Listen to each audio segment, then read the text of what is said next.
Welcome inside the historic Fox Theater in downtown Detroit, one of the most beautiful venues in the entire nation. And in just a few moments, golf's favorite funny guy, David Feherty, will be bringing humor and his life story to a pretty full house here. But before he comes out on stage, we have the chance to go into his dressing room and get some thoughts. Let's go upstairs here at the Fox. In just a few moments, golf's most famous face will take to the stage at the historic Fox Theater. When was it that somebody first said to you, you know what we could do? We could do historic theaters around the country and talk about golf and life. Yeah, well, when we first started to do it, it was about 5 years ago. My promoter, Brad Jones, thought that we could do it in theaters, but I never thought I'd be in a theater like this. It's breathtaking. Last time you were in Michigan for golf might have been 10 years ago for the Buick Open. And I remember as Tiger is in the 18th fairway about to win that event, you and he had a unique exchange. I don't want to step on the story, but what do you remember about that moment? Well, it wasn't so much an exchange.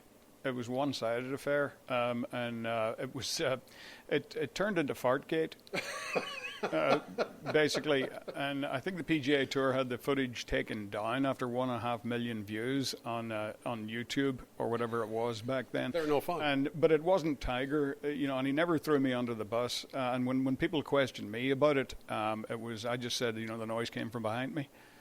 I was about 20 yards behind you. Now I'm wondering why I can't get into any more events. Yeah, really. Yeah.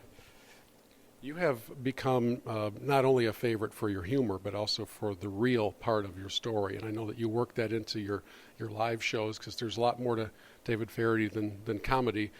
Was it hard to decide to share the rest of life outside of golf with crowds across the country? Yeah, it was difficult, but it's something that I find therapeutic. In the long run, the thought that it might help somebody else with similar problems is very comforting to me. So each time I do it, it doesn't get any easier, but it's a therapeutic experience for me, talking about the difficulties that I've had. And in the end, it helps me too. The only downside to the success of your theater shows is that we see less and less of you during telecasts of tournaments, and we kind of enjoy the humor. My all-time favorite moment years ago, a marshal took a wayward drive in a tender area. And you said, that's the kind of pain where you ask the doctor to remove the pain but leave the swelling. I was on the floor. Did anybody ever yell at you in your ear and say, you got to stop? Oh, I've had a few occasions like that throughout my TV career. I've sort of walked the line, but I've always, if I've fallen, it's been on the right side. You've stood on the first tee of Ryder Cup on numerous majors and big-time moments. Where are the butterflies more active? First tee of Ryder Cup or when you get ready to go onto a theater stage? Oh, well, the first tee at the Ryder Cup, I've never experienced anything like that. That's not to take anything away from the moments before I go out on the Fox Theater stage tonight. It's a unique experience each time you do it. It's different. Different crowds, but I've got to say I'm really looking forward to tonight because Michiganers, the Flintstoners in particular, I miss them.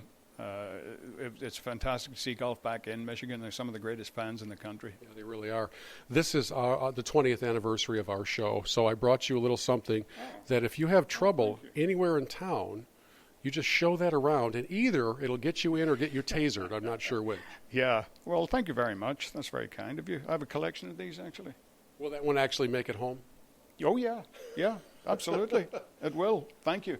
Before we let you go, you better give praise to your much better half over there. She puts up with an awful lot, right? Yeah. She's been to every single show except, I think, 2 or 3, and I've done 150 of them, so I don't know what I'd do without her. If you, for some odd reason, could only continue being an on-course analyst or only do theater shows, where would you go? Wow. I would. I enjoy both of them so much. I'd probably have to stick with golf. That's been my life. Yeah.